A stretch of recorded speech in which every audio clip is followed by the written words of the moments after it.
I'm Steve. I'm an alcoholic. Hi, Steve. We love you, Steve. Lots and lots and lots.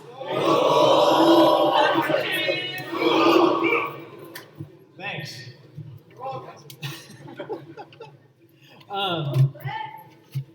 Want to thank the committee and Jonathan for asking me out here and having me making it happen. Thanks to Todd.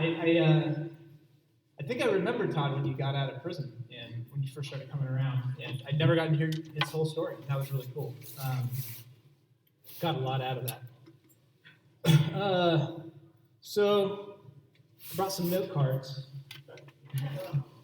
and I had to speak. I don't speak in front of a microphone very frequently, and I got asked to speak in my area in front of a microphone a little while ago, so I wrote these little note cards. And then just little cheat sheet notes on them, and I left them around out on the kitchen table, and my non-alcoholic wife, who's never really heard my whole AA story, picked them up and started, she's reading through. They say things like, first weed, dropping grades, lost in Westwood, dead show overdose. She got to this one. This is the one she would not leave me alone about last night. What's vodka bathtub? I'm like, I'm not telling you about vodka bathtub. But I'm gonna tell you guys about vodka bathtub. So my sobriety date is February 24th, 1990. I got sober I'm 41 years old. I got sober when I was 17. So I think that's 24 years. I count the days mostly. I got sober in Southern California. I like to start with the growing up. I grew up in Southern California, Manhattan Beach, to an intact family. Not as dysfunctional family as I frequently thought it was. Turns out I was the most dysfunctional part of our family. Normal on the outside, pretty good upbringing. It wasn't until much older in life that I found out that 3 out of my 4 grandparents died of alcoholism. But we looked pretty good. And so that wasn't. I don't think that was the cause of my alcoholism. I'm not really sure what the cause was, but I definitely had problems from the beginning. I got sent to the principal's office when I was in kindergarten. My parents put me in a new school when I was in 1st grade or in 2nd grade, Catholic school, because they thought that would straighten me out and keep me from bouncing off the walls and tickling every kid next to me. And I was really upset about that school change, because then they put me in this Catholic school, and it was like the same 30 kids for the next 7 years. And I was like the bottom of the totem pole, and it was like Lord of the Flies at this school. And I hated, every day was just like, I feel like every day of life from then on felt like just getting dropped into a tank of sharks and trying to swim my way out. Like, I was just terrified of life, terrified of everybody at school, terrified of what was going to happen with the teachers, and just uncomfortable. And it's really funny though, because I would not have been able to tell you that's what it felt like while it was happening. I don't think I realized how uncomfortable and afraid I was in life until around I think it was the summer after 7th grade or 8th grade. My friends, these 2 guys. So I'm the bottom of the 30 kids on the totem pole, and there's a couple of guys, these 28 and 29, we'll call them, who would be nice to me when nobody else was looking, and I thought they were my friends. But then when everybody else was around, they would put me in the trash can too, join in. And but they had started smoking weed, and that looked dangerous, because I had just finished the DARE program, and I'm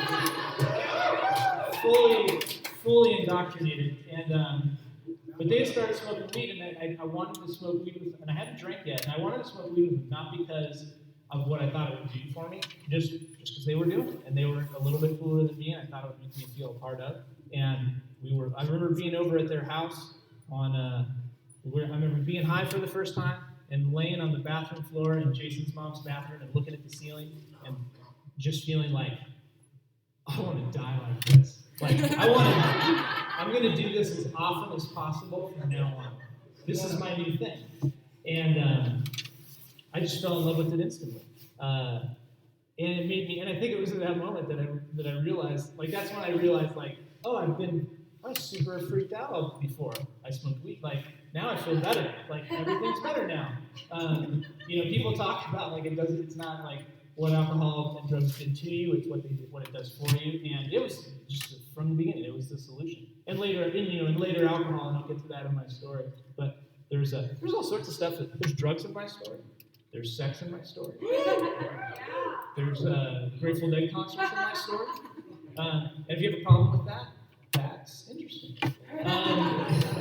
It's just my story. One of my early sponsors, Larry, used to tell me that every time we talked, he would tell me, he'd say, Steve, all I have is my story. It's really the only thing that nobody can ever take away from me. It's the only thing that's really of any value to anybody else. All I have is my story. So I started getting really excited about smoking weed. Like High Times posters, dreams of going to college at Humboldt. Like I was going to get out of this whole oppressive system and like this dysfunctional family. I was going to move away to Northern California when I got out of high school. I was going to grow myself. It was just going to be awesome. And so I just did it. Like I said, I did it as often as possible as I could in the beginning. In the beginning, there were just I don't know if you ever knew that kid, or maybe you were that kid, who just never really could drink or do drugs with any sensibility. And I didn't have any rationale. There was no rationing. There was no pacing myself. It was like the amounts that I like to do, was always as much as is here, as fast as I can do it. And that's just how I did it. And I very quickly stopped. If I didn't like partying with other people pretty early on in my drinking and using because unless they were sharing. I like going to keg parties because I can drink the beer there, but I never once shared, nobody ever smoked any of my weed. That never happened. I hated that idea of like hanging out with, it's like, well, they're going to smoke some of mine and then I'm going to have less, and then that's going to make me anxious and I don't get to do that. I'm going to hang out and fake them up on my house. And I did a fair bit of that. And but I just did it as often as possible. And in the beginning, it was like when I could get to a party, every couple of weeks. I'm like, it's like summer after 8th grade. I'm 14, 15 years old. Like, I don't have a ton of access at this point. Fortunately, by the time I was 16 years old, at the high school I was going to in downtown LA, you could drive. I was going to Loyola High School. You could drive a block off of campus into this area where they had these orange barricades up that said "Drug Enforcement Zone. Do not enter if not a resident." And you just 4 of us, like pimply-faced teenagers, could drive over there, move the barricade, drive down the street, and buy whatever you needed, and then drive back to school. It was just like that movie Traffic. Did you ever see Traffic? The kids in like the school uniforms, like going down to the ghetto. We didn't have uniforms, but if I saw that movie, and I was very much like, oh, I've been there. But it just went. I got in a lot of trouble really early, and I really always, while it was happening, I thought that's the problem. The problem is that I get caught, and that I have bad luck, and I just get in trouble, and I'm not doing any worse than anybody else. To me, and it may be true, I don't really know. To me, everybody was partying the way I was partying. Everybody was, doing it at school. Everybody was doing it, pretty much every night, or certainly every weekend. I certainly wasn't doing more of it than anybody else. It's not like I could drink a case of beer like when I was 15. I just didn't think I was doing it that much, and that people were overreacting. I should mention as I say this though that like the first rehab that my parents put me in, that was not the first like therapist or psychiatrist or doctor my parents had taken me to. Like my parents had been taking me to see as a problem child for a long time before that. And I didn't. It never felt like it wasn't me. You don't understand. I got bad luck, and things would happen. Like this is the story. This is the story of the time I took one drink. By the way, this is when I was working with this sponsor when I had about 3 years of sobriety, and this was sort of the first time like really going through the first step by the book, and he's given me what he showed me were the first step questions. He asked me. I had to do all this reading, look up all these words, write a bunch of dictionary definitions, and then he asked me, "So Steve, do you think you could take one drink?" And I thought about it. And I said, "Yeah." And he's like, "You just failed step one. And I got really upset because I thought this was like the hardcore sponsor, and I'm like, he's gonna fire me. He's gonna fire me. And he didn't fire me. He sent me home, and he's like, because I would always go over to his house and do stuff, and he's like, well, call me tomorrow. And I'm like, wow, why? I mean, I failed AA, like I'm kicked out, right? And we talked about it for another week, and I went back to his house the following week, and he asked me again. He's like, do you think you could take just one drink? And I'm like, yeah. And he's like, okay, why don't you tell me about the time that you did that? Tell me about the time you took one drink. So this is the story, the only time I've ever had one drink. I was going to see the Grateful Dead were playing at the Forum. I think it was 1989. I drove to the show with a bunch of my friends from high school in this van, and I had these Guatemalan pants, like the hippie pants with like the really deep pockets, and I had about 20 nitrous oxides in each pocket. And I had an eighth of weed in my back pocket. As soon as I got out of the van, I was like, my first thought was like, I need doses. Like, I gotta get doses. And took about 5 minutes before a guy walked by the van and said, doses. And I hadn't taken LSD, mind you, yet.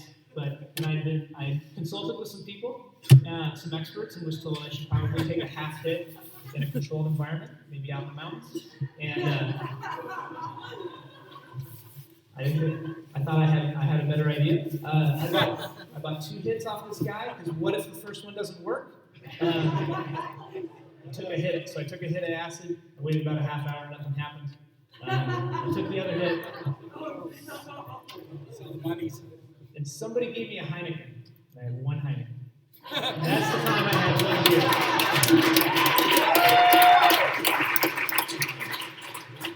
You guys probably know how the story ends. My friends, my acquaintances, soon to be acquaintances, no longer friends, tried to carry me into my bedroom that night, deposit me in my bed, at which point my parents woke me up and asked me what I had taken, and I just started saying, like, PCP, mushrooms. I was naming drugs. I hadn't even taken, and I drank a whole bottle of heroin. And they took me to the emergency room, and I remember instead of being in this blue sled about roller coaster with all the angels preparing me to meet God, I slowly started to realize that I'm in a hospital, and that's not Jerry Garcia, that's my mom. And it was like, it was like super painful, because the look on my mom's face was like, there's some crying in my story sometimes too, if I'm not careful.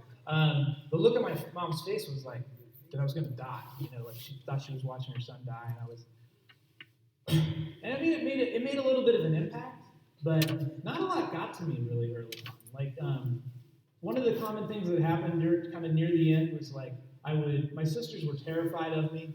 I went from doing really well, I used to do really well in school because I found that was a great way, like I would make the anxiety go down. If I got good, when I was getting good grades, and I was pretty smart, when I did well in school, finished my homework, it made like all life feel a little less anxious. And I have since learned that that's kind of how life's supposed to work. Like, you do your work and it makes everybody feel a little less anxious. But as soon as I discovered drugs and alcohol, I just realized, like, you don't have to do that anymore. Like, you don't have to do schoolwork. Because why? And so I totally stopped doing schoolwork. So I was on the verge of getting expelled from this like private Catholic school. I ended up getting expelled from this Catholic school my parents had sent me to. My sisters were terrified of me. I was physically abusive to anybody who was smaller than me, which was like 2 other kids at school. This is like, now I'm going to the all boys school with like 300 other people, and I found like 2 guys to bully, and my sisters. And like once a week, my parents had locks on their bedroom door, on their patio doors, on their second-story windows, on all the drawers in their bedroom. They had a clocked closet, and they had a safe in the closet. And the only thing I never got into was the safe. And all that was not because we were living in a bad neighborhood, obviously. It was all for me. And at least once a week, I would scream at my mom just so abusively that she would eventually just curl up in a ball in the corner of the kitchen and just cry uncontrollably. And it makes me obviously a little upset today, but at the time, my reaction to that was, you effing B. Take it. I say, like, you're just doing that to make me feel bad. F you, and then my dad would come home on a day like that and find out what I had done. And then my dad would chase me maybe a block through the neighborhood, but he was going to just beat the crap out of me when he caught me. I used to think that I was abused, and maybe it was light abuse, but my head hit a broken door once or twice. But I was not getting regular beatings, and I was, I don't blame my father for the way it went down. And I've heard true stories of abuse, and I don't think mine's one of them. But I remember one particular day that my dad was so when I had done it so bad that my dad usually stopped chasing me after I ran about a block, and one day he probably chased me about a mile through the city, our neighborhood, Manhattan Beach, and he was like laughing behind me, like, "When I catch you," I've never been so scared in my whole life. And but I was like, to say that I was a menace in my family would be putting it pretty lightly, I'm going to throw in a little bit about my drinking, just so I appropriately qualify. When I started getting drug tested after like the second rehab that I got put away in. After the second rehab, my parents put me in. I'm gonna pull out a timer here for myself, guys. No, I gotta worry about it. I'll go 2 hours. So far. Thanks for bearing with me. What was I just talking about? Drinking. Yeah, drinking. Drinking. I'll tell you one of my favorite drinking stories is this is actually bought to bathtub. One night, it's not really that great. My drinking is so pathetic. Like, I don't have any, rob any stores or heist. I don't have any awesome drinking stories. All my drinking stories are kind of like this one. I was just going insane. Like, my normal thing was to wait until my parents went to bed each night, and then I would bust out the window about 10 o'clock, and I would go either try and hook up with some of my buddies, like older guys at the Target that I worked for, and get them to buy me booze when they got off their shift, or shoulder tap at the liquor store, or if I had weed, I'd smoke the weed. But while I was getting drug tested after the second rehab, there wasn't a lot of weed smoking going on. But drinking was okay. Somehow my parents didn't mind the drinking, so I got really into drinking. And this particular night, I didn't have a stash. I went and tried to shoulder tap, just totally struck out. I came home, and my parents had a liquor cabinet, and the liquor cabinet's just a no-go, because obviously I'm going to get caught, and my parents are really trigger happy about sending me away to institutions.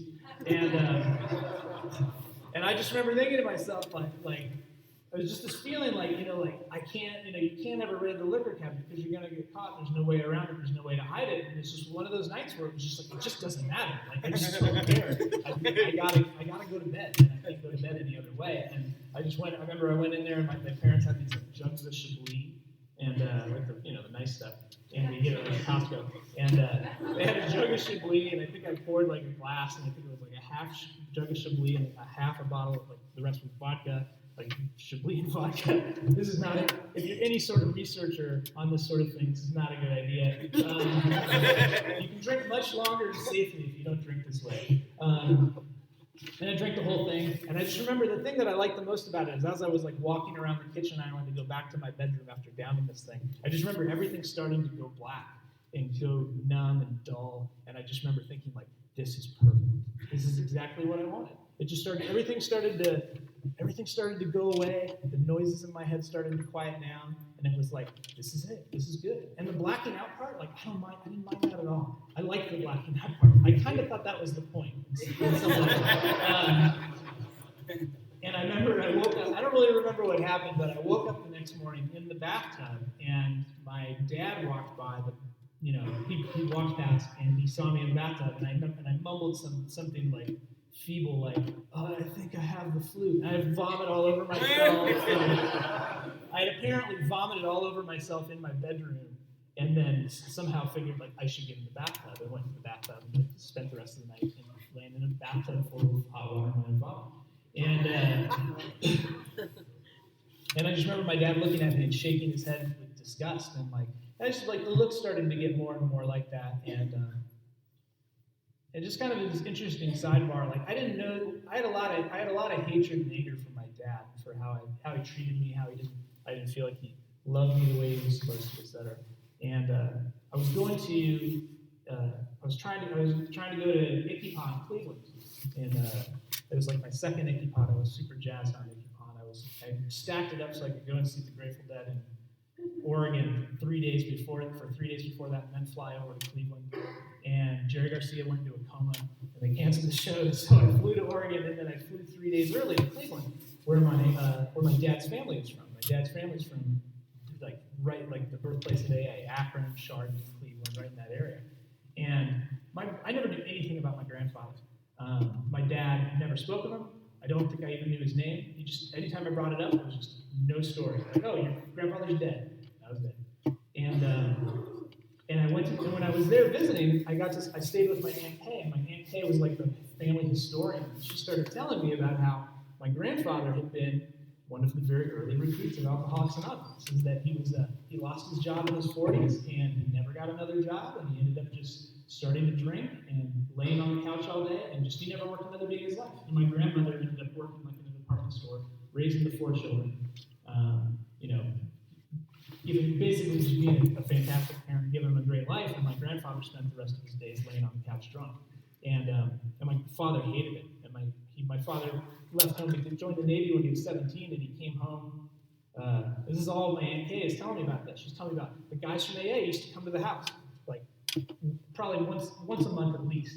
Like they'd show up in the suit. They had 2 guys in suits. They'd have a copy of that fresh big book under their arm, and they'd say, is Mirko ready to talk? Like, and they talked, and he would stay sober for like a week, and then he would relapse, and he died drunk.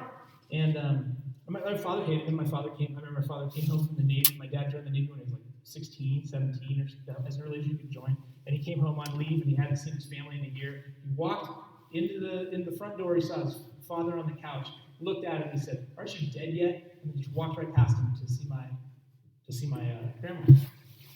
And it's weird because I'm kind of skipping ahead to like some kind of immense stuff, but when I heard that story, like a lot of the anger and resentment I had against my father just went away. And I got an understanding for that what my father had done for me and all the things that I resented about how he didn't do it the right way, it just went away. And I'm going to try and make sure I come back to that, because making amends to family is, I love talking about that, because it's so interesting to hear it's so funny sometimes the way we think and talk about amends to family, as if it's like this event. Like, oh yeah, I sat down with my mom, and I did the amends off a little, script that my sponsor told me to write, so I made it. I'm done. Right? Like, amends made. As for family, like for my mom and dad, like, that's just like opening the chapter of a book that I'm going to have to write for the rest of my life. Like, amends is something that to my family, I have to do for the rest of my life. And I've been pretty fortunate with that. I'll come back to that too. After the second rehab, actually it was the very first rehab I was in when I was still 16 and nowhere near interested in sobriety. This guy, I'd never really heard of Alcoholics Anonymous other than what I saw in the movies. And like they had this television commercial back at this time, where these people would pass a candle. Jerry, you might remember this. But they like pass a candle around the room and say, "I'm an alcoholic." It was an AA TV commercial, and that's all I knew about Alcoholics Anonymous. I'd never met anybody in it. I didn't know anything about it. It was just somewhere that like really old drunk people went. And I was in this place called Charter Hospital in Torrance, and this guy Pat came to see me, and Pat was one of my, like maybe when you're drinking, you have your good friends and your bad friends. And maybe when you're trying to pull it together, you try and hang out a little more with your good friends. And Tim was one of my good friends. He was worked hard in school, and his dad had asked my parents to come visit me, and so he came to visit me, and I'm just excited because any visitor in rehab is like, it's awesome. And so he comes to see me, and he brought along like some like dopehead, like Narcotics Anonymous sort of story guy, which he thought like, well, he's going to relate to a drug story. I always thought was funny in retrospect. He told me his story. He told me the story of how and I really looked up to this guy. He was a realtor in our town. Everybody liked him. I always liked him. I thought like he's the kind of guy that I would want he's the kind of dad I would want to be when I grew up. He's such a nice guy. And he told me the story of how he had been sober for 20 years in Alcoholics Anonymous, and he had this whole other family before the family he has now. And that family, he lost that family. His children didn't speak to him, and he was divorced from that woman. And how he got sober, and he built this whole new life in AA. And I was super impressed by it. And at that time, he was the first adult who was telling his story to me and saying, like, this is just my story. He was the first adult who wasn't poking their finger in my chest and telling me that I had to get it together and you're killing your mother and stuff like that, And I was just because I was so sick of hearing that. As soon as I would hear that, I was just like, my walls would go up. And but I'd get really good at just nodding and saying the things that you want to hear, so you release me from the rehab. And so he told me the story and he left, and I just remember thinking, like, okay, if I ever needed to go to AA, like if I ever needed to get sober, that would work. But thank God I'm not alcoholic, or and that was like the first seed. And then a few weeks later, like the first young people came and did a panel at my rehab, and it's funny because there was this guy Sean. I remember all the guys who were there: Sean and Matt and Derek. And Sean, I know, is still sober. And then thanks. I must be sounding a little wrong. And then a couple weeks later, I was in another rehab in this outpatient facility, and these two, this doesn't sound very impactful now. So I always think it's so funny to say this. Like, these guys with tattoos. Like, back in 1989, like, nobody had tattoos. Like, you had gone. The only people who had tattoos were like guys who'd been to prison, and these guys had and there were these two biker guys who were not that much older than me, in their early 20s, who rode their Harleys and their leather jackets over to the rehab we were at and told their stories. And a guy named Jeff and a guy named Scrape, and they're both still sober today. Like, I know where Jeff's got owns a tattoo shop in San Pedro, and he still is deep into AA, and so Scrape.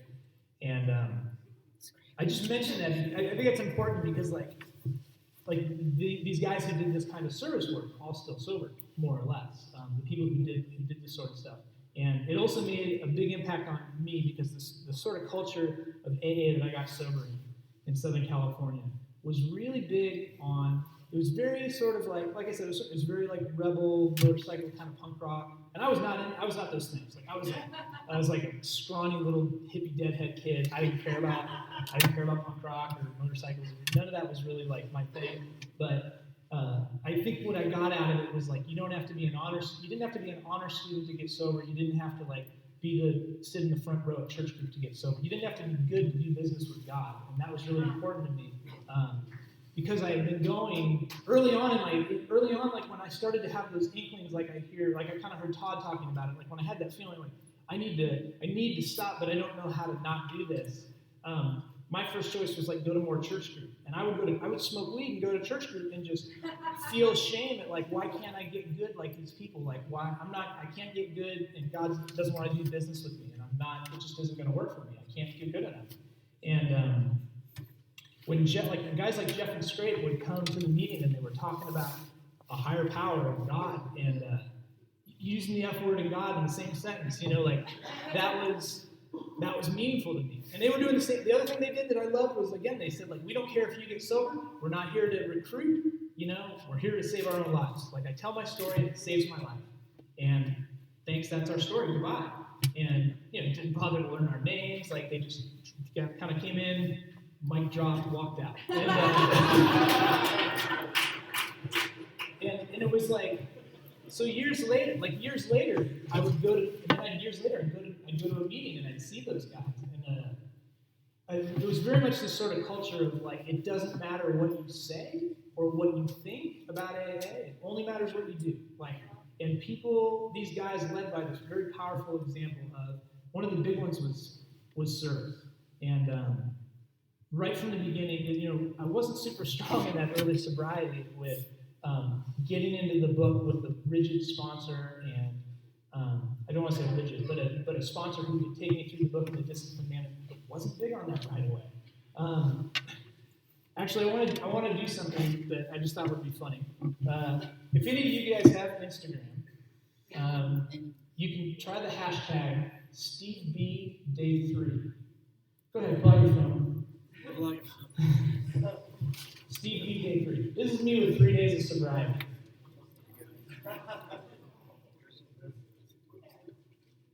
This is one of those wilderness camps in southern Utah. Yeah!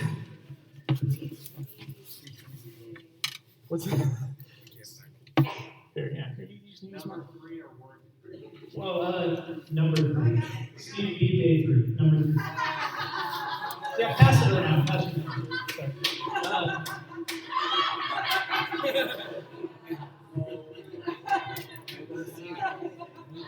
Oh my God.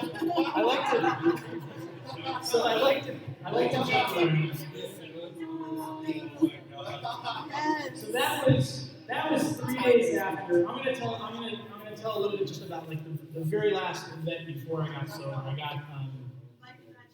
I'd been expelled from the school, and my old high school buddies had asked me if I wanted to come to this party. And at this point, I had been to AA meetings. I had started going to like one AA meeting a week because I believed I had alcoholism light, and that maybe one AA meeting a week would be sufficient.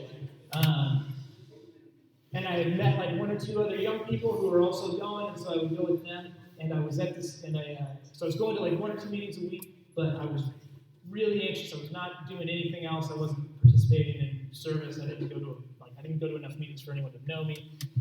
And I got asked to go to this party, and my parents had told me before I went out that night to that party, they said, if you break another curfew or if you fail another UA, we're sending you to one of these wilderness programs in southern Utah. And like, now, a lot of you probably know about the wilderness programs in southern Utah.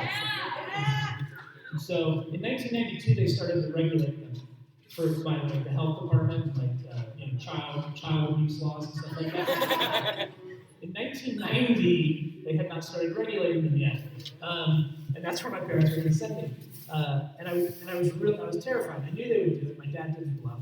And I went out that night 100% committed to not drinking.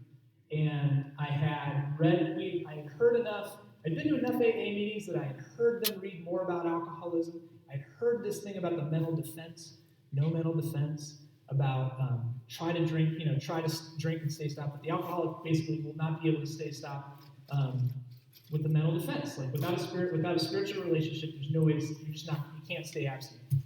And that someday, like for some insignificant reason, like just the shields would fall and the drink would slip in. And I went out that night like committed that I wasn't going to drink. I can't drink. I can't go to Utah.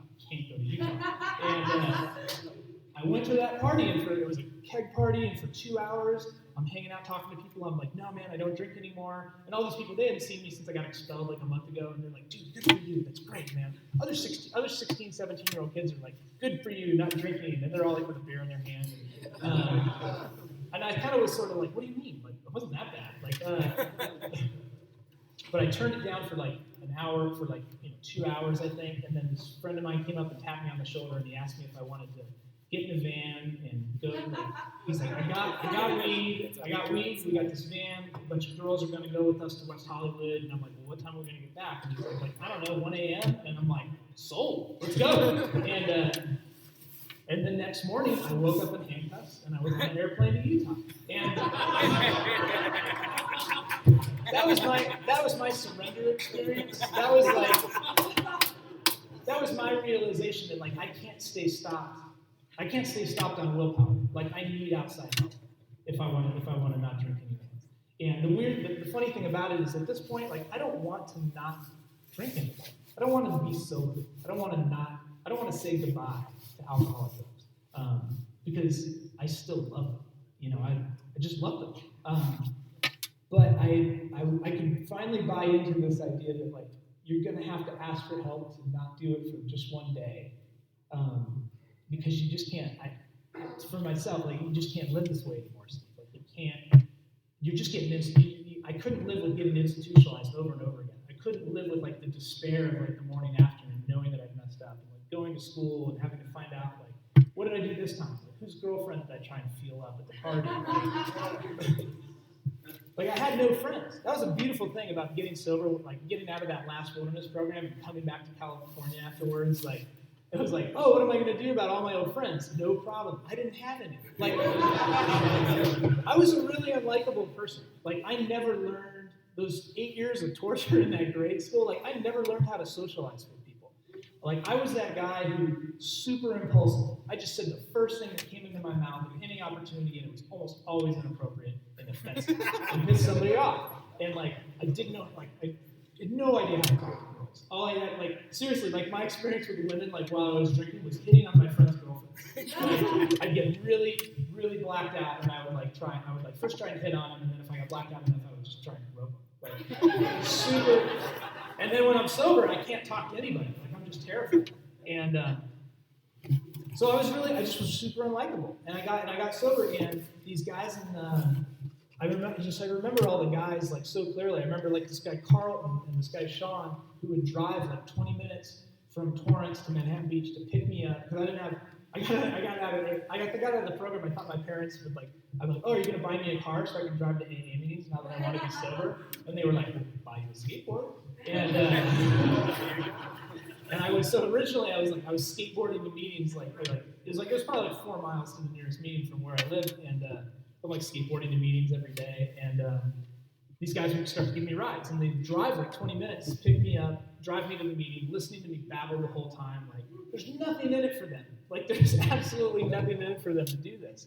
And I gotta just say that I took note of it. It's just something like it made like a little note in my head, like, wow. And people would talk about them, like, go and pick up the newcomer, spend time with the newcomer, take them to meetings, reach out to somebody who looks uncomfortable, love the unlovable. There was a lot of that. People taking meetings. I liked meetings. The young people's meetings I went to, that was like, we had a lot of that. We had these big young people's meetings in Hermosa Beach. I liked cigarettes. I liked the girls. I liked the lack of structure and rules. I liked the fact that you could get up, like, I think we had smoking breaks back then, or maybe we didn't. It didn't really matter. To me, the traditions meant I can come into the meeting 10 minutes late and then get back up again 10 minutes later and go outside to smoke. And I can do that 2 or 3 times during the meeting. There's no way you can kick me out. There's just no way. You don't have any rule to do that. So, and initially to me, sobriety was about staying abstinent so I didn't flunk UAs, so I didn't keep getting institutionalized, so that I wouldn't be miserable. So I wouldn't be terrified, miserable, and have to wear the clothing assigned to me. Like, that's all it was about originally. And I was like committed to seeking other types of highs in sobriety. I love the whole like staying up all night drink. We didn't have Red Bull at the time. We had Jolt Cola. We had a lot of coffee. Like, when I discovered like I went to my first SWACYPAA in San Francisco when I probably had I think I had 6 months of sobriety. I wore this pair. I wish I had a picture of this one to show you. I had really long hair, and I had like this floppy brown leather hat, and I just wear a pair of overalls, and that was it. No shirt, no underwear. Barefoot, and I'm just running around this conference, staying up all night. I don't know if I slept an hour or two, and if I did, it was probably from like 11 a.m. to noon, like each day, and just causing a ruckus. And I love that. I just love seeking excitement, but a lot of that was because like I couldn't sleep. I didn't know how to go to bed. I don't know if I learned how to go to bed until I was at least over 10 years so. I know how to play PlayStation until I pass out.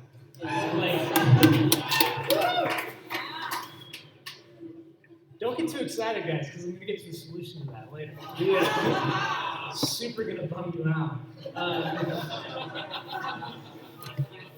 But that was early sobriety. Was a lot of early sobriety.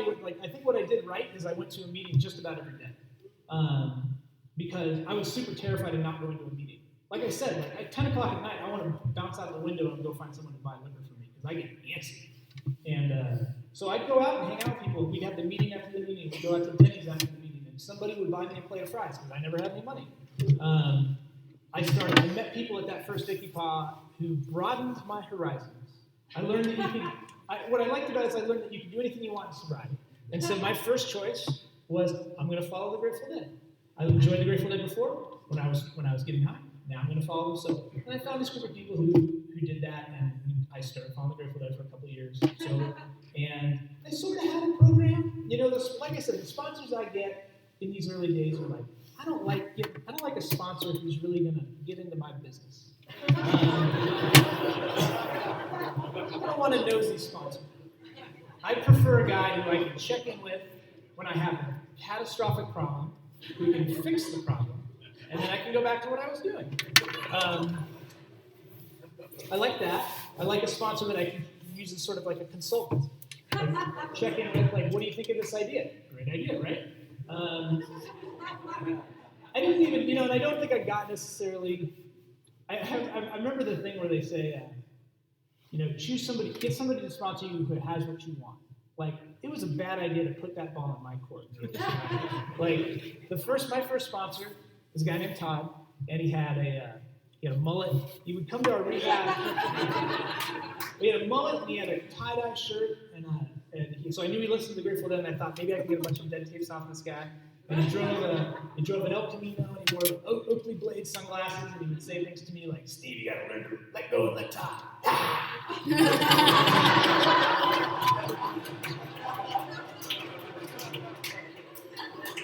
I hope he hears this tape. He's not offended. He's also still sober. But he would come and pick me up. He took me back to his. I remember one time, like, I was sharing in a meeting how I had never worked the first step until I had like 3-year story, and Todd heard about it, and he's like, "No, dude, remember when I picked you up and took you back to my mom's trailer and read the book to you, and then we said the prayers and stuff? We worked the first 3 steps. That's what that was." But like, I was ignorant of it. Like, I didn't even know what was happening with those first few years. I didn't even know I'd read the first step. So it's like I said, I was kind of a maniac, and after 3 years on Dead Tour, I was trying to do AA to the best of my ability, but my AA meetings consisted of just hanging out with the people who were sober on Dead Tour and having our own meetings. And I had started the 4th step because I had a sponsor who showed me how to do it in Southern California before I took off. And so I started writing the 4th step, and I got this 8.5 by 11 book. I just started writing columns 1, 2, 3, 4 in a row, like not by any real direction of the, I think my sponsor said, "Oh, just look at it in the book, do what it says." And so I just was writing a 4th step. And I wrote that 4th step for 2 years. I would meet people on the road and get pissed off at them, and that guy's going on the 4th step. And I came back from this Dead Tour, like a couple $1,000s in debt.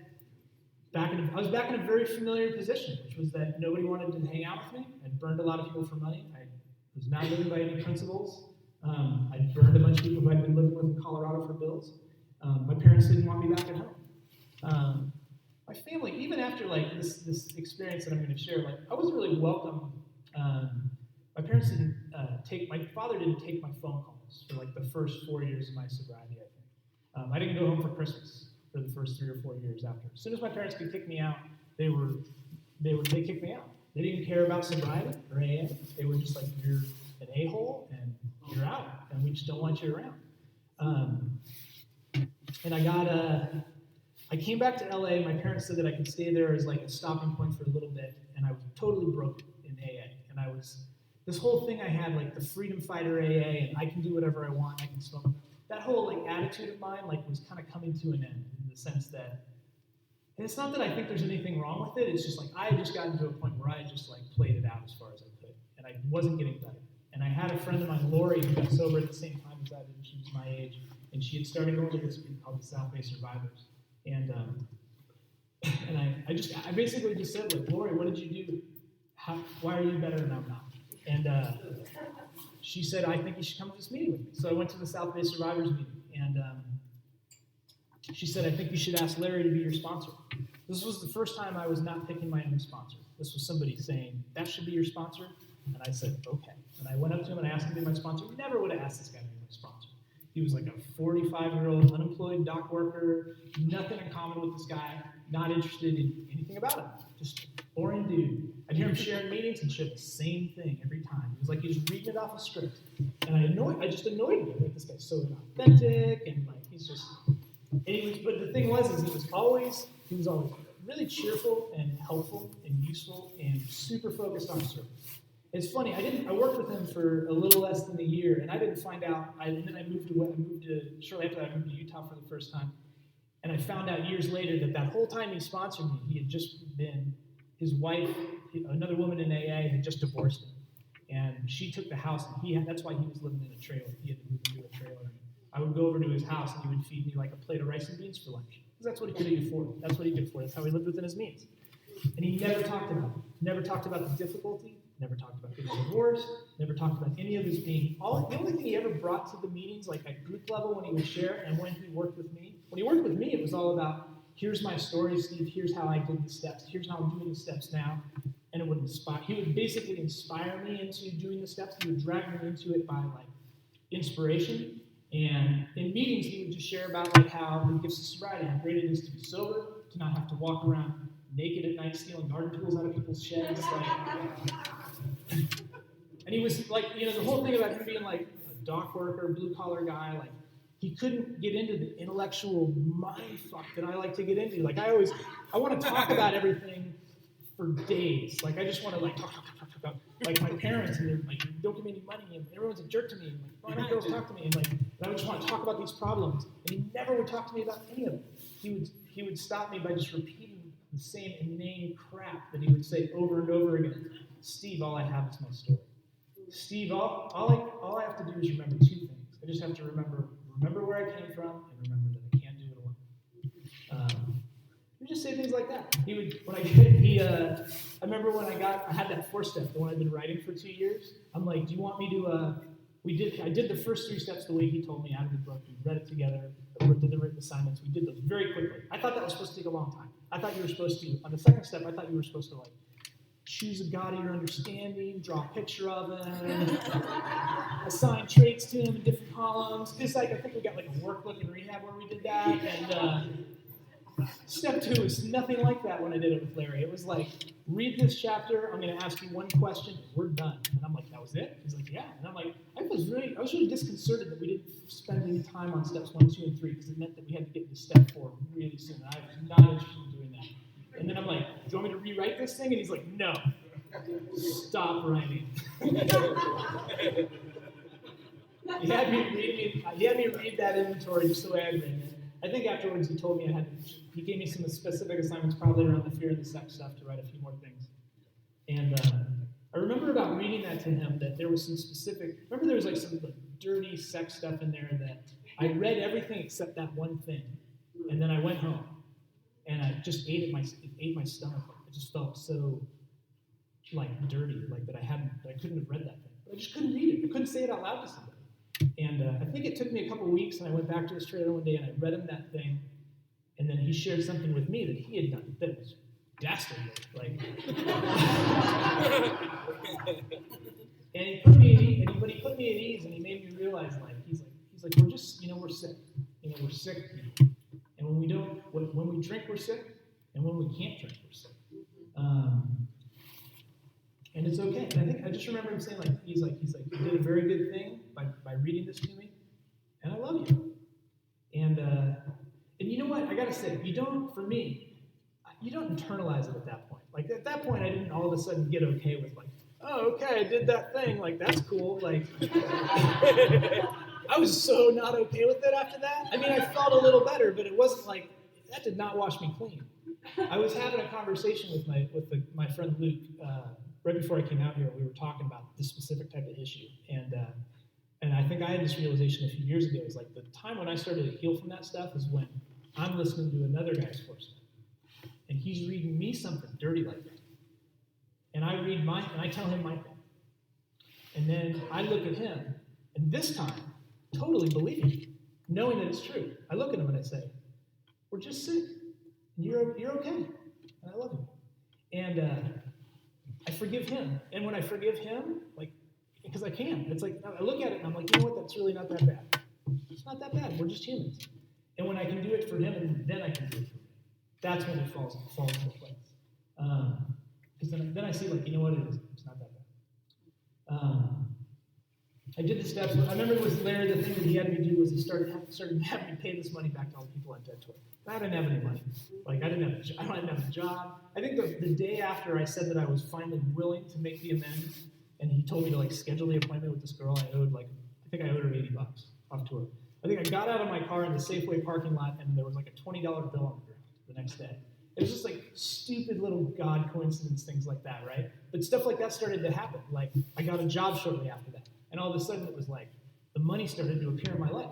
And I was paying people money back, and I'm giving people money. And like this girl, I remember this girl, like the way I always wanted, if I do amends on my terms, it's like I'm going to save up all the money. And when I have it, I will give it to you. And then we don't have to talk anymore. And I'm going to feel better. And he told me, he's like, no, you're gonna make, every time you see her, I want you to carry around $20 in your pocket. Every time you see Celeste, I want you to say, I'm very, very sorry, here's $20. I'll give you $20 next time I see you. And I'm like, but I want to tell her this. He's like, I'm very, very sorry, here's $20. And the first, and like the first time I did that, she was like, yeah, whatever. Yeah, you better have $20. Like, the next time I saw her, she was like, okay, cool, you're actually doing this. Third time I saw her, she was like, no, hang out, let's talk for a minute. Fourth time I saw her, last $20, she's like, let's hang out again. Like, what are you doing next week? And that was like a small little miracle, realizing like, just watching that happen. And because again, that's not how I would do it. If I was writing the script, I wouldn't do it that way. But I want to skip ahead. I don't know how much time I'm at now. Probably not a lot left. 30 seconds is pretty much. I'm going to go a little longer. 10 minutes?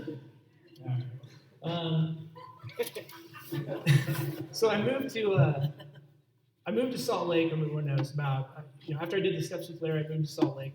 I was working in the therapeutic wilderness programs down south for a little while, being like an instructor. I ended up coming up here, living for good in Salt Lake, trying to make a living as a snowboard instructor, and living this, trying to do this snowboard thing. Still wasn't very self-supporting. If you care to, you can you can check out Instagram Steve Feed Year 5. I think this is a particularly telling image of the fact that I wasn't well. Like, things got a lot better. The desire to drink had been lifted. The compulsion to drink, I no longer had the compulsion to drink. And I was excited about AA, and I was active in like young people's service. But like, I still wasn't self-supporting. This is me. One of my AA friends who worked on conferences with me decided it would be funny. She has a whole series of these of me sleeping until noon in my squalor in my bedroom. Because that's kind of how that's how I was living my life. And I was trying to. I was trying to go to school at night at the University of Utah. My parents were still paying tuition and insurance. And slowly over time, my parents cut that off. They were like, we're not going to pay for the insurance anymore. You're going to have to pay for your own college. You have to take out loans. I moved here to AA in Salt Lake, and I hope I don't offend anybody, but I did not like it. I really didn't like AA. It was not Southern California. There were no guys on motorcycles driving people around and picking them up, taking the means that I saw. And there may have been. It may have been happening, but I just saw something that was difficult for me to understand. And I was really angry that there weren't, that I didn't have a bunch of people here to look up to show me the way to be sober, like how to be young and be sober. Like, where are all the young people? Where's all the good sobriety at? Like, and I didn't do that. I don't think I did this with any sort of intention. It wasn't until maybe 5 years later that I realized that this started to happen. But the part of the book where it talks about a fellowship will grow up about you. And some of the best friends that when I moved from Salt Lake about 10 years ago, some of the best relationships I had were relationships that I started with guys who were brand newcomers, who when I started to hang out with them, I thought, I'm just doing service. I'm doing service. I don't want to hang out with this guy. It was not going to be one of my bros. I don't want to go skiing with this guy. It was just like, I'm doing the deal. I'm doing service. I'm trying to be a service to other people. And it's really funny because I wouldn't know anything about doing things for other people, doing anything for anyone other than myself. I would live a total life of self-absorption if it hadn't been for AA teaching me that the way we get well is by helping others. And it's taught that the whole thing that we learned and it's one of the things that I think conferences taught me, right? So I got getting really excited about the conference experience. This was something that was a huge deal to us when we were hosting SWACYPAA here, and I think it was 2000. And one of our big goals was like, we want to carry the message to these areas that aren't being reached, like Montana, Idaho. There's not a lot of, we had done these missions where we would drive up and try and find the young people these areas and try and carry the message, like, and just tell them, like, hey, we got big young people's group in Salt Lake. We should be bros. Like, we should just hang out.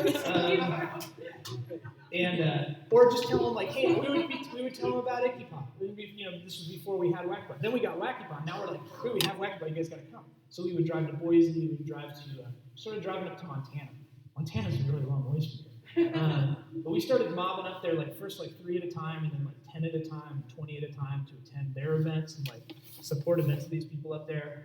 And started forming these relationships with people, and then they came to SWACYPAA, and then a few years later, like 5 years later, like they hosted SWACYPAA in Billings, Montana, and it was like maybe one of the best AA conferences I've ever been to, like so good. And right around that time when I was, we were trying to do this work with Montana. Some guy from Montana handed me this packet that was like the history of AA in Montana. How AA got started in Montana. This is stuff we never think about. Like, you think about the meetings you go to, you just figure, like, well, there've just always been, like, 60 meetings in Salt Lake, right? Like, no one had to start them. Like, and in Montana, it was like, it told the story how they got, like, one guy, somebody mailed him a book in Billings, and he's the first AA. And so he starts 12-stepping guys just in that town. And then some guy, like, 4 towns away, like, 3-hour drive gets sober, and he's like, I need help. And so these guys in this town start driving like 2 or 3 times a week. They drive like 4 hours across the state. I get like teary-eyed talking about that stuff. It was so cool. Like, they drive across the state and then they drive back, and talking the whole way. And we were having experiences like that. Like, when we would like to drive up to go and carry the message to another group. Like, I'm getting to know like all these other guys in my group. Like this guy, maybe some of you know him, like Aaron H. I don't know if any of you guys know him. Like the tattooed yoga instructor kid, right? Like Aaron had like 15 days. He's like 100 pounds, straight out of jail, like junkie, like just a mess. And I mean, here's a guy where I'm not thinking to myself, like, this guy's going to be one of my closest AA confidants in 15 years. Like, just not having thoughts like that, And he was one of the guys who would drive up there with us, and we would take these long drives, and we would talk about AA, and we would talk about the program and how, just how excited it made us. And it was just really awesome to get to be a part of. That's the thing I got the most out of Young People's Conferences. It was like just the service, trying to carry the message to other people. It was super exciting. And then you see those people show up at your conference at a roll call, and just see how much fun they're having. They're bringing newcomers, and like you get to, it's so cool. It was a huge part of my sobriety. But I want to kind of start to wrap up, but I want to talk a little bit just about like some of the stuff that happens in the later years. Like, I thought at like 12 years of sobriety, I think it was about 12 years, we had hosted this conference. I was graduating. I put myself through school. I took out the loans. I had like $40,000 in student loan debt, and I put myself through school, and I got this master's degree in architecture at BU, and I'm thinking to myself, like, in my head, I'm like, I have arrived. I'm ready to speak at SWACYPAA. I have the success story. Like, I have this girlfriend I'm totally in love with, and we're going to go to Nepal and travel, and I graduate, and then like a few months later, it just like all fell apart. I got like within the next year, like, me and that group, we like broke up in Nepal, and it was super bad. Like, I'd never been heartbroken like that. I just started going into a major depression. I lost my job shortly after that, and it was all like, it was very disenchanting. Sort of like, I thought like AA was going to fix everything. Like, I thought I wasn't supposed to like feel like depression and misery and like suffering anymore. I thought it wasn't going to be like that. And I knew better. I mean, I know it's still going to be hard, but it was like, I didn't think it was going to be that hard. Like, I thought I was going to just get a super raw deal. And around that time, and I moved to Oakland after that, and I really wasn't into Oakland when I got to Oakland, which is so funny, it's great AA, but I was like, I didn't like it. They weren't doing it right. They didn't do it like we did it back in Utah. Basic young people's group, we would do this. I said that a lot. People just shut me down. Like, people just stopped talking to me. There was a couple of things that I found I went through this really dark period, probably from about 13 years of sobriety to maybe 17 years of sobriety. And the walls of my ego just went up so high. Like, dude, I'm like Steve B, man. I've been sober X amount of years, child wonder boy. Like, I'd go to meetings. I'd go to meetings, and it was just like, I'd just look at a whole room full of people, and I would just like go through them one by one. And I'm like, there's nobody here that can tell me anything about AA. Like, ego had just shut me completely off. And I couldn't go to meetings. Everything was wrong with the meetings. I didn't want to go to meetings anymore. The only thing that kept me going, I started going to this one meeting just by like force. I started going to this meeting called Reality Farm in San Francisco.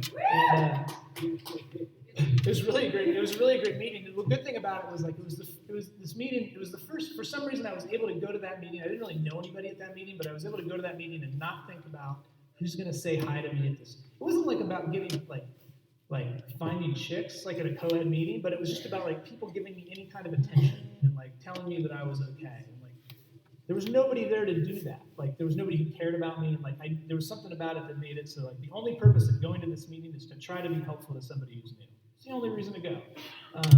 And I took service positions there, and I started picking up H&I commitments. So where I ended up getting like 2 H&I commitments, and one was at the homeless shelter on 5th and Bryant downtown, and the other was at the Salvation Army Detox. And they were just twice a month. But I kept these commitments. I started focusing on that. Like for a long time, I had a really hard time like going to meetings and hoping to get, even though I was sober a long time, I still wanted to get some energy from the meeting. I thought that's what going to AA was about, but that's why we go. We go, you can give me energy. And I just went to those meetings just because I was afraid that I was going to drink, and I hated AA, and I just started going to those meetings I could go to and just be like, these are the meetings that I just give, try and give to somebody else. And I think that, and then I hit like a bottom with work where I was going to get fired from this job, mostly because I couldn't sleep, I couldn't show up to work on time, I argued with other people, I would alienate all the other employees, I couldn't focus at work because I wasn't getting enough sleep, and I was going to get fired from this job, and at this point I had gotten laid off from like the first 3 jobs that I'd had out of college, and that really makes you feel like you're a failure, like that you may have chosen the wrong career path. And around that time, and the depression was pretty bad, and I asked this guy Colby to be my sponsor, and the funny thing is I met Colby he was a newcomer at the SWACYPAA we had thrown 10 years earlier. He was a super angry dude. He just looked like he wanted to fight everybody. And he was like my height, but he was wider, and he just had this like look that that's what he did. It's funny, I heard him tell his story like 5 years after that. I remember him saying like that's what he did. He would just work out all the time, and he would go to bars and pick fights with like the biggest guy in the bar. He just loved to fight people. And the thing I knew about Colby is like first of all, he wasn't angry anymore. Like there was no trace of anger in the guy. He was just like the most kind-hearted, light-spirited guy I knew. And that whenever I would go to this one particular men's meeting, instead of people like mad dogging me and asking me where I've been, etc., he would always just come up to me with this very warm, sincere, just sort of like, hey man, how you doing? Like, it's good to see you. It just made me feel welcome. He was cheerful and it made me feel welcome. So when I got to this dark place, he was somebody who I knew I could talk to. So I called Colby up and I asked him if I could do some work, because I was going to get fired from this place, so I might as well make amends anyway, because it's too late. At this point, I'm not trying to save the job. I'm not trying to affect the outcome. I'm just like, I don't want to leave feeling dirty. Like, I don't want to leave feeling like this anymore.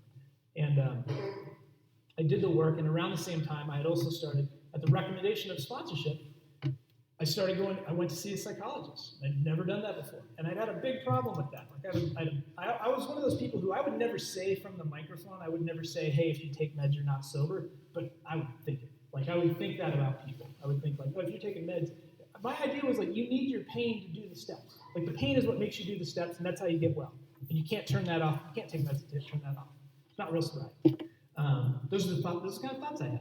And so I went but I got to this point with it where at the recommendation of that sponsors I'd had here in Utah, I was like, I'm going to do what the sponsor tells me to do, which is the sponsor said, go to the doctor, tell him the whole story, do what he says. Let him be the doctor. So I went to the psychologist diagnosed me, sent me to a psychiatrist. The psychiatrist diagnosed me, gave me some medication, didn't like that medication, made me feel really bad. You know what? You don't have to take that medication.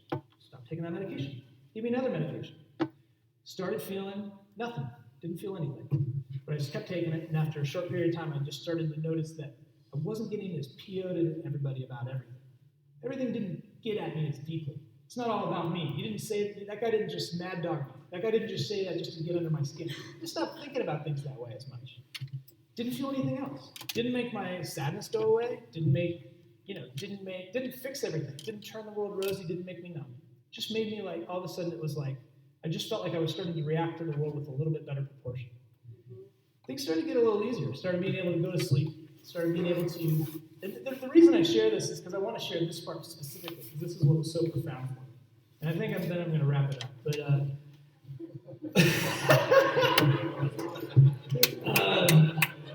or maybe not.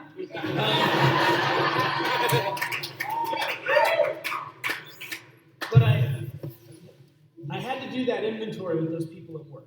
And the hardest part about it was for me was there were these couple people at work, one woman in particular, who was, I just hated her so much. She was a subordinate. The day that she was supposed to be one of my reports, the day she started there, she was like sassing me, just wouldn't do anything I told her to do.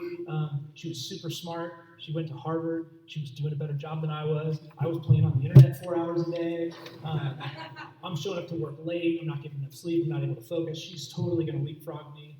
I mean, and I just hated her. And I treated her poorly. And the way that I had been making amends to a lot of people up to that point is I would do it. I do this very sort of like I'm doing the letter of the law, but none of the spirit, which is like I'm sitting down, people, I'm like, I owe you an amends. Here are the things I did. I'm very sorry about this. Let me know what I can do to make this right. And then I would figure out what those things were, and I would do those things, and then it would be like, fuck you, you're dead today. And then I'd walk away. And the missing ingredient was like I had no empathy. I just had no empathy. I had no sense of the pain and suffering that I caused other people. And I try not to have a lot of opinions about my story. I try just to have a story. Because I don't really know what it means, so I try not to assign too much meaning. I'm guilty of assigning a little bit of meaning to this part, which is that I think that seeking some further treatment for my mental health issues enabled me to sort of access that for the first time. It was almost like trying to pull a tooth without Novocaine. Like I couldn't touch the pain of I couldn't really see some of my defects. I couldn't touch them, they were too painful. I couldn't admit that I didn't have empathy for other people. I couldn't have empathy for other people. Because to sit there and to make an amends to somebody and really sit there with their pain, to feel like, oh my God, how must that have been for you when I treated you that way? Like you must have been so sad. That must have hurt so much.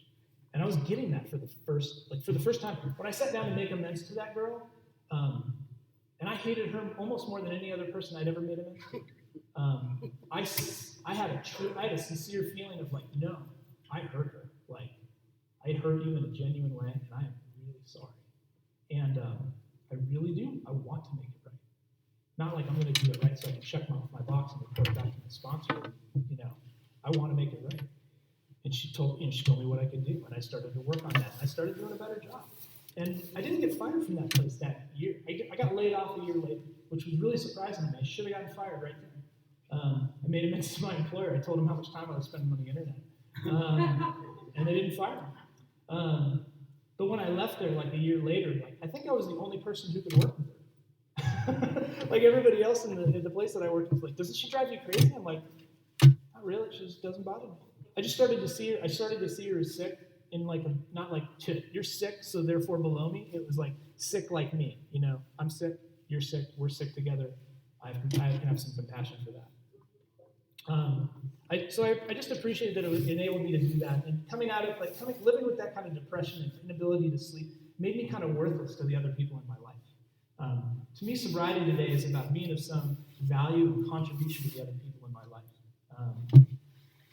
To be able to get enough sleep, to show up to my job, to see my job as a work of service, to be able to go to work every day and not think, how is this going to further my agenda, but rather how can I help? What can I do for you? How can I make your business a better business? Look at my relationship that way. I got married just 3 months ago. Relationship I definitely wouldn't have had. Month. It was a month, right? It was a month ago. Sean was there. Feels so much longer.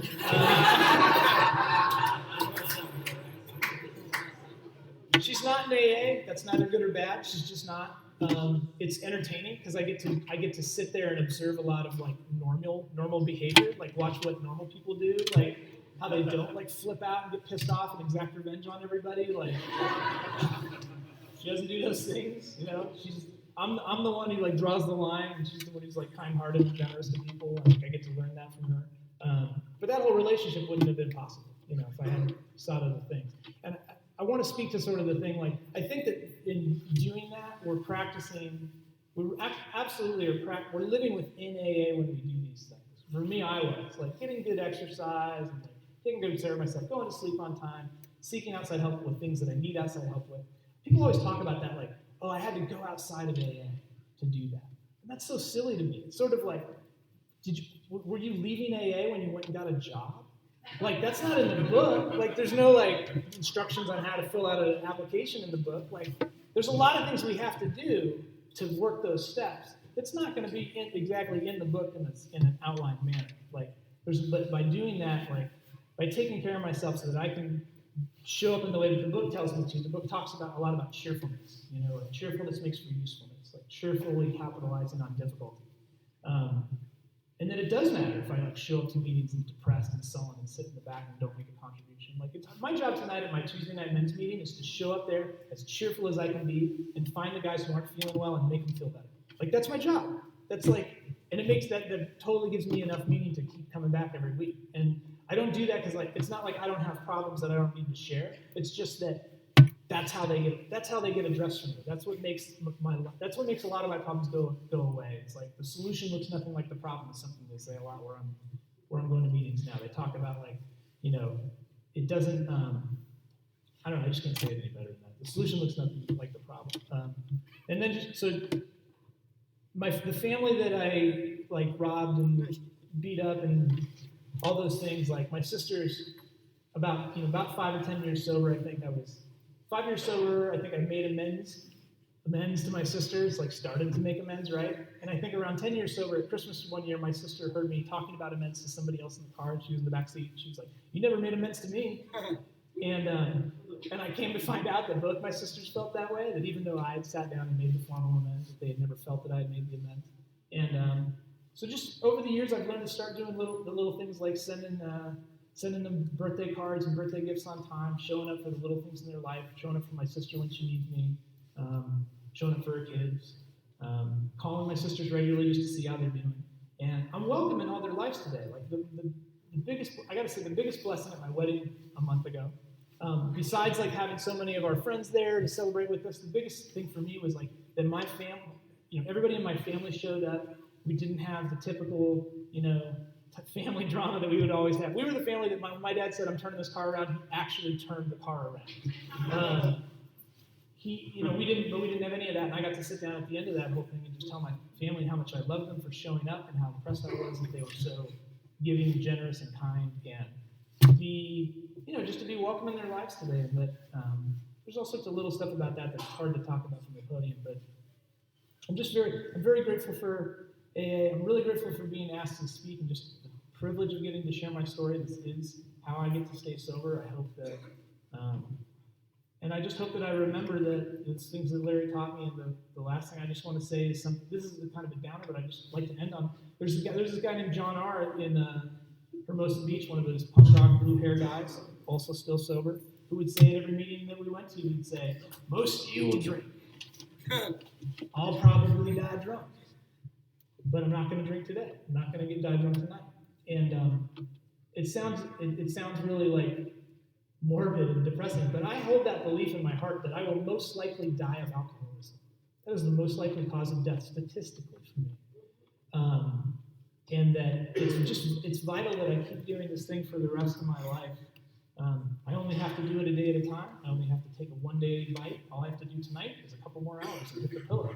That's the only bite I have to take. It's the only time I have to worry about it, and that's pretty easy. But I believe that alcoholism will kill me, and I carry that in my back pocket, and it served me pretty well. Thanks, everybody.